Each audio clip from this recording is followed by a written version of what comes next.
Company पर शुरू होती है, उसके 10-15 दिन बाद कंपनी करोड़ों रुपए बीजेपी को देती है और फिर सीबीआई की इंक्वायरी, ईडी की इंक्वायरी बंद हो जाती है। सड़क पे इसको एक्सटोर्शन कहते हैं, एक्सटोर्शन कहते हैं सड़क पे। तो ये जो है इलेक्टोरल बॉन्ड्स का जो स्कीम है, ये दुनिया का सबसे बड़ा एक्सटोर्शन का स्कीम है। हिंदुस्तान के सारे बिजनेसमैन इस बात को समझते हैं, जानते हैं, और प्रधानमंत्री जितनी भी सफाई देना चाहें कोई फर्क नहीं पड़ने वाला है, क्योंकि पूरा देश जानता है कि प्रधानमंत्री भ्रष्टाचार के चैंपियन है। धन्यवाद। शुक्रिया राहुल जी। अच्छा, एक और बात, आपने जयराम जी आपने कहा कि जो भी आपको क्वेश्चंस पूछने हैं आप पूछेंगे, और ये ओपन एंडेड प्रेस कॉन्फ्रेंस है। बट इसमें एक और बात, मुझे पहले ही 2-3 बीजेपी वाले क्वेश्चंस पता लग जाते हैं, तो वो तो गारंटी पूछे जाएंगे, तो उनके लिए मैं तैयार हूं। आजकल गारंटी का जमाना है राहुल जी। पहला सवाल महिकार सिंह जी, हिंदुस्तान दी डेली से। माइक दीजिएगा।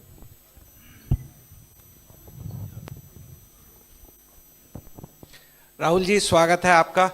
दोनों नेताओं, जबकि आज प्रचार का पहला चरण समाप्त होने वाला है, आपने मेरे मित्रों को थोड़ा सा कसरत करा दी। वो दिल्ली से यहाँ आए हैं, आपने गाजियाबाद में ही क्यों पीसी की? यूपी और दिल्ली छोड़ के गाजियाबाद में पीसी हो रही है। दूसरा सवाल ये है राहुल जी से कि लोग तो गुजरात छोड़कर पीएम बनने के लिए बनारस आते हैं, आप बाय नाइट चले गए, तो क्या अमेठी या रायबरेली से आप लड़ेंगे? ये बीजेपी वाला क्वेश्चन है, ये पत्रकार का सवाल। पहले ही opening ball BJP question. Very good, शाबाश। देखिए, अमेठी की बात कांग्रेस का डिसीजन है, जो भी मुझे ऑर्डर मिलेगा मैं वो करूंगा। सीईसी मीटिंग, हमारी पार्टी में सीईसी मीटिंग्स में ये डिसीजन लिए जाते हैं। बट पहला बीजेपी का question, good question, thank you. Amar Ujala से निशा, आप थोड़ा शांत हो जाइए यहाँ प्लीज। बहुत बहुत स्वागत है। मेरा सवाल आपसे ये है कि यूपी में न केवल यूपी में बल्कि पूरे देश में इस बार कांग्रेस ने अपने बहुत कम प्रत्याशी 268 अभी तक सामने आए हैं, और यूपी में तो 80 सीटों के मुकाबले केवल 17 सीट हैं। ऐसा क्यों? क्या ऐसा मान के चल रही है कांग्रेस कि आप कमज़ोर चल रहे हैं, या यूपी में कमज़ोर है कांग्रेस इसलिए सपा या आपके गठबंधन बाकी सहयोगी पार्टी सीट नहीं देना चाह रही हैं? नहीं, हमने डिसीजन लिया है कि इंडिया गठबंधन चुनाव लड़ेगा, और हमने सीट शेयरिंग की है, और ओपन माइंडेड तरीके से दिल खोल के हमने सीट शेयरिंग की है। हम चाहते हैं कि थोड़ी सी हम फ्लेक्सिबिलिटी दिखाएं और ओपन माइंडेड तरीके से हम चुनाव लड़ें, इसीलिए हमने स्पेस अपने पार्टनर्स को दी है, पर इसका कोई कमजोरी का मतलब नहीं है। पीटीआई से अनवर। राहुल जी, मेरा सवाल आपसे है कि पिछले बार जो आप दोनों लोगों का गठबंधन था वो सफल नहीं हो सका उत्तर प्रदेश में। एक बार फिर आप लोग साथ आए हैं, और प्रधानमंत्री ने पिछले दिनों कहा कि ये 2 लड़कों की फ्लॉप फिल्म है जो इस बार भी फ्लॉप होगी। तो आगे आप क्या उम्मीद कर रहे हैं इस गठबंधन से? उत्तर प्रदेश में कितनी सफलता मिलेगी और कितनी सीटों की उम्मीद है इस बार आप लोगों को? देखिए, मैं सीट्स का प्रेडिक्शन तो नहीं करता हूं, जनरल बात कह सकता हूं कि 15-20 दिन पहले कि 180 तक जाएंगे, अब मुझे लग रहा है 150 तक जाएंगे। हर स्टेट में हमें रिपोर्ट मिल रही है कि हमारा चुनाव इंप्रूव कर रहा है और अंडर करंट है। जहां तक गठबंधन की बात है, यूपी गठबंधन की बात है, बड़ा पावरफुल गठबंधन है और बहुत अच्छा परफॉर्मेंस होगा हमारा उत्तर प्रदेश में। दैनिक जागरण से आदित्य त्रिपाठी। आप दोनों का बहुत बहुत स्वागत है। मेरा प्रश्न यह है कि उत्तर प्रदेश में एनडीए गठबंधन रोकने के लिए आपकी क्या रणनीति है? सॉरी क्या? उत्तर प्रदेश में एनडीए गठबंधन को रोकने के लिए आपकी क्या रणनीति है, आप दोनों लोगों की? उत्तर प्रदेश में नेशनल लेवल पे मैं आपको हमारा फाउंडेशन बता देता हूं और वही आइडियाज हम उत्तर प्रदेश में भी चलाएंगे। देखिए, पिछले 10 सालों में नरेंद्र मोदी जी ने नोटबंदी करके, गलत जीएसटी लागू करके, और जो बड़े बड़े अरबपति हैं, अदानी जी हैं, उनका पूरा सपोर्ट करके जो रोजगार पैदा करने का सिस्टम था उसको उन्होंने कंप्लीटली खत्म कर दिया है। तो सबसे पहला काम जो रोजगार हिंदुस्तान के युवाओं को मिलना चाहिए, उसको एक बार फिर स्ट्रेंथन करने का है। उसके लिए हमने अपने मैनिफेस्टो में 2-3 आइडियाज दिए हैं। एक आइडिया रेवोल्यूशनरी आइडिया है, राइट टू अप्रेंटिसशिप। तो जो अमीर घर के बच्चे होते हैं वो अप्रेंटिसशिप करते हैं, ट्रेनिंग मिलती है, पेड ट्रेनिंग होती है। तो हमने डिसाइड किया है कि हिंदुस्तान के उत्तर प्रदेश के सब ग्रेजुएट्स को, डिप्लोमा होल्डर्स को हम अप्रेंटिसशिप का अधिकार देंगे। जो भी अप्रेंटिसशिप करना चाहेगा उसको प्राइवेट सेक्टर में, पब्लिक सेक्टर में, सरकार में अधिकार मिलेगा, अप्रेंटिसशिप का अधिकार मिलेगा, ट्रेनिंग होगी और 1 लाख रुपए साल का, 8,500 रुपए महीने का उस युवा के बैंक अकाउंट में हम डालेंगे। और ये करोड़ों युवाओं के लिए हम अधिकार दे रहे हैं। इससे एक ट्रेन्ड मैन पावर तैयार होगा, प्राइवेट कंपनीज को भी इसका फायदा होगा, सरकार को भी इसका फायदा होगा, और एक प्रकार से युवाओं के लिए ये एक जॉब मार्केट में एंट्री का सिस्टम हो जाएगा। दूसरी चीज, 30 लाख सरकारी रोजगार हैं जो नरेंद्र मोदी भर नहीं रहे हैं, वो वैकेंसीज हम युवाओं को देने जा रहे हैं। पेपर लीक की बात हुई है, उसके लिए हम कानून बनाएंगे, उसको हम खत्म कर देंगे। तो ये बात हुई युवाओं की। एक और हमारा आइडिया, क्रांतिकारी आइडिया, और ये उत्तर प्रदेश की महिलाओं को बहुत फायदा मिलेगा इससे। हर गरीब परिवार की हम लिस्ट बनाएंगे और हर गरीब परिवार में से हम एक महिला को चुनेंगे और उसके बैंक अकाउंट में महीने के 8,500 रुपए, साल के 1 लाख रुपए सरकार हर महीने बैंक अकाउंट में डालने जा रही है। किसानों की बात, किसान सिर्फ 2 चीजें मांग रहा है। नरेंद्र मोदी से 10 साल मांगा, हमें सही दाम दिलवा दीजिए, और जैसे आपने 16 लाख करोड़ रुपए, मतलब 24 साल का मनरेगा आपने अदानी जैसे लोगों का माफ किया, वैसा ही आप हमारा भी माफ कर दीजिए। और नरेंद्र मोदी मना करते हैं, उन पे फायरिंग करवा देते हैं, उनको डरा देते हैं। तो हमने लीगल एमएसपी का निर्णय ले लिया है। हिंदुस्तान में पहली बार लीगली गारंटीड एमएसपी होगी और हम उनका, किसानों का कर्जा माफ करने जा रहे हैं। यही मेन मुद्दे हैं चुनाव में। बीजेपी का मैनिफेस्टो देखेंगे तो उसमें आपको उसका जो फाउंडेशन है, 2 चीजें हैं।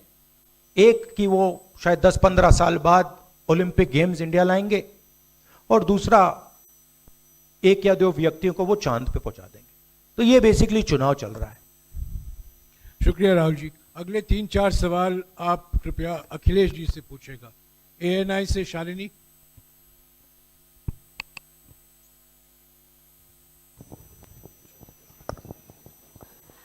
पहला सवाल राहुल जी से है। अखिलेश जी से पूछेगा प्लीज। उन्होंने कृपया लगा दिया, इसलिए अब हमसे पूछिए। दोनों से पूछूंगी सर।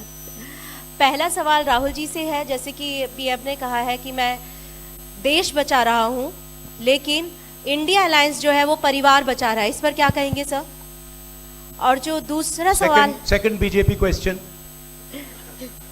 सर, दूसरा जो सवाल है मेरा वो ये है, जादूगर कहा है उन्होंने राहुल जी को, और उन्होंने कहा है एएनआई को जब इंटरव्यू दिया उसमें बोला कि ऐसा कौन सा जादू है कि एक झटके में गरीबी मिटा सकते हैं। मैं जानना चाहता हूँ ऐसा कौन सा जादू है कि एक झटके में गरीबी मिटाई जा सकती है। तो ये मेरा सवाल दोनों से है। नहीं, दोनों से है। मैं धन्यवाद देता हूं। आप लोगों ने सवाल पूछे, हालांकि कुछ सवाल आपने राहुल जी से पूछे थे। एनडीए को पीडीए हराएगा, एनडीए को पीडीए हराने जा रहा है, एनडीए को पीडीए हराने जा रहा है। और जहां तक सवाल परिवारवाद की बात है, आज नवरात्र है, आज शुभ दिन है। भारतीय जनता पार्टी के लोग संकल्प लें कि ना किसी परिवार वाले को टिकट देंगे और ना किसी परिवार वाले से वोट मांगेंगे। और गाजियाबाद में कार्यक्रम इसलिए किया है क्योंकि हम दोनों लोगों ने संकल्प लिया है। वो तो इंडिया गठबंधन का नाम भी ठीक से नहीं ले पाते हैं। INDIA तो इंडिया होता है, इंडी कब से हो गया? यहां से सफाया होगा गाजीपुर तक। जो 14 में आए थे वो 24 में चले जाएंगे। और यूपी वाले स्वागत भी अच्छा करते हैं। और इस बार तो ढोल नगाड़ा और सब कुछ की तैयारी है। इस बार विदाई भी बहुत शानदार होने जा रही है। टाइम्स नाउ भारत, रंजीता अखिलेश जी से। जो आपने जो गरीबी को एक झटके में मिटाने की बात की, देखिए ये कोई नहीं कह रहा है कि गरीबी को एक झटके में मिटाया जाएगा। हम ये कह रहे हैं कि गरीबी को गहरी चोट पहुंचाई जा सकती है और तरीके मैंने आपको बताए हैं। नरेंद्र मोदी जी ने पूरा का पूरा फोकस 22 लोगों पे किया है, 22-25 लोगों पे किया है। आज की सच्चाई है कि 22 लोगों के पास उतना धन है जितना 70 करोड़ लोगों के पास है। गरीबी का यह भी कारण है कि नरेंद्र मोदी जी ने सारा का सारा धन कॉन्सेंट्रेट कर दिया है, 20-25 लोगों को पकड़ा दिया है। मैं जाति जनगणना की बात कर रहा हूं और मैंने ये बात बहुत बार उठाई है। भागीदारी की बात होती है। हिंदुस्तान के किसी भी इंस्टीट्यूशन में आपको ना पिछड़े वर्ग के लोग मिलेंगे, ना दलित मिलेंगे, ना आदिवासी मिलेंगे, ना गरीब जनरल कास्ट के लोग मिलेंगे। मैंने मीडिया के बारे में बात उठाई। मीडिया में आपको बड़े बड़े एंकर्स दिखते हैं। आपको मीडिया की कंपनीज के मालिक की लिस्ट निकालिए, आपको दिख जाएगा कि उधर ना एक पिछड़ा मिलेगा, ना एक दलित मिलेगा, ना एक आदिवासी मिलेगा। तो हम क्रांतिकारी काम करने जा रहे हैं। जाति जनगणना, महिलाओं को गरीब महिलाओं को 1 लाख रुपए, युवाओं को अप्रेंटिसशिप का कानून, अप्रेंटिसशिप का अधिकार, उनके बैंक अकाउंट में 1 लाख रुपए, किसानों को MSP। तो ये सब गरीबों को पैसे देने के तरीके हैं। नरेंद्र मोदी जी ने पिछले 10 साल में गरीबों को कुछ नहीं दिया। तो ये हम करने जा रहे हैं। हाँ रंजीता, अखिलेश जी से। हाँ, अखिलेश जी से ही सवाल है। राहुल जी ने अभी जितनी भी चीजें कही, अखिलेश जी से। नहीं, मैं सवाल पहले जितनी भी चीजें कही वो तमाम चीजें कांग्रेस के घोषणा पत्र में है।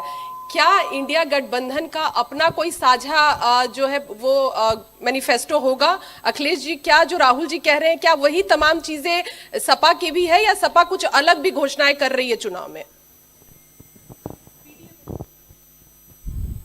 इंडिया गठबंधन नई उम्मीद है। और जैसा कि राहुल जी ने कहा कि उनके मैनिफेस्टो में बहुत सारी चीज़ें हैं जिससे गरीबी दूर की जा सकती है।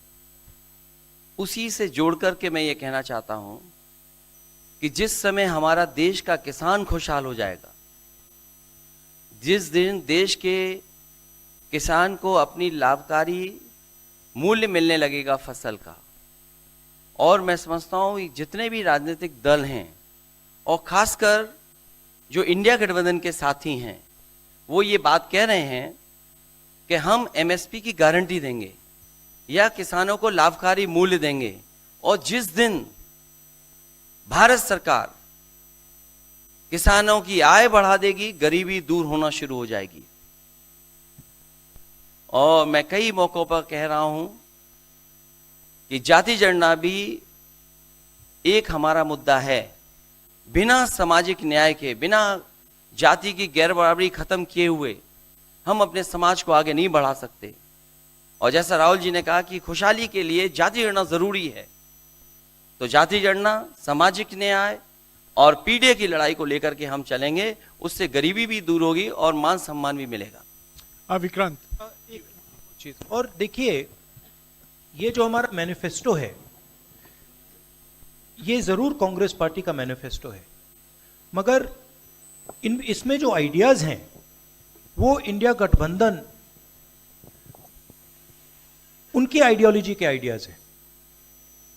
और अगर समाजवादी पार्टी का कोई सजेशन हो या किसी और भी इंडिया गठबंधन की पार्टी का सजेशन हो, उसको हम सब ऑन बोर्ड करेंगे। तो हमारा मतलब जॉइंटली काम होता है, हम बातचीत करके, कंसल्ट करके काम करते हैं और फ्लेक्सिबिलिटी दिखाते हैं। और हम लोग G20 की तरह नहीं है, केवल 2 का चलता हो, बाकी सब 0 हो। अखिलेश जी समझने में वक्त लगेगा। अखिलेश जी G20। अखिलेश जी एक मिनट अखिलेश जी अखिलेश जी को बुलाया है। अखिलेश जी, राहुल जी, आप दोनों लोग, अखिलेश जी सामने, अखिलेश जी, राहुल जी, आप दोनों लोग 2017 में साथ आए थे। दोनों ने लखनऊ में प्रेस कॉन्फ्रेंस भी की थी, लेकिन 19 और 22 में आप दोनों अलग अलग हो गए, 24 में फिर साथ आए हैं। आखिर क्या वो मोमेंट क्या था जब दोनों के दिल में आया कि हाँ, हमको साथ आना चाहिए, जरूरी है? 7 साल बाद दोनों के दिल में कब ये मोमेंट आया कि हाँ, चलना है साथ? मूवमेंट क्यों बताना, हम साथ आ गए और साथ आ गए, यही मूवमेंट है।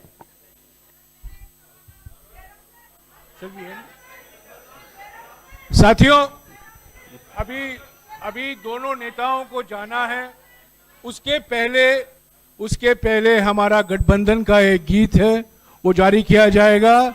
और हमारे 4 उम्मीदवार जो हैं वो राहुल जी और अखिलेश जी से एक फोटो खिंचवाएंगे। पहले गीत सुनिएगा, गीत देखिएगा। प्रेस कॉन्फ्रेंस समाप्त हुआ है।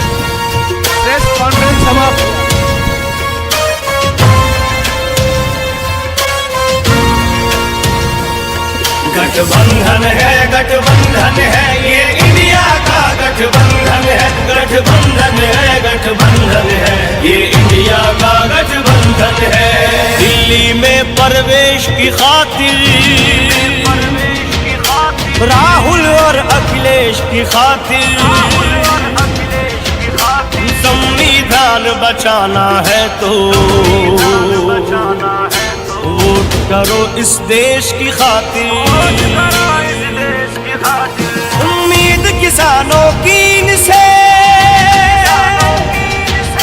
मजदूरों की आस यही है।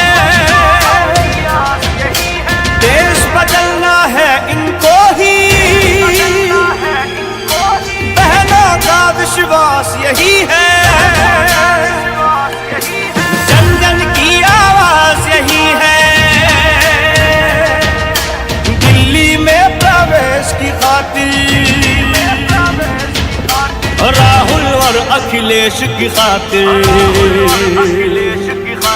वोट करो इस देश की खातिर।